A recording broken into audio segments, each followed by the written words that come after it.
Jeg er også på sengen og tage den. Nej, sådan her. Hvad så, Nico? Velkommen til Egypten. Ja tak, så er vi ankommet på vores nydelige hotelværelse med en prangende udsigt. Decideret prangende.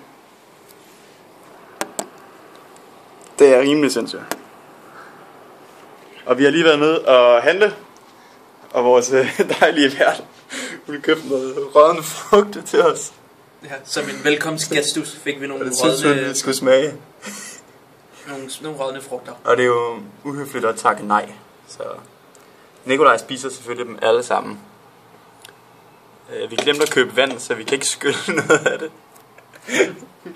Så Nikolaj har lige ordner lige en Fanta.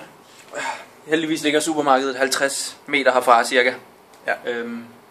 Og der blev vi selvfølgelig kørt i taxa frem og tilbage begge veje, med en chauffør, der ventede på os, imens vi var inde og handle. Ja.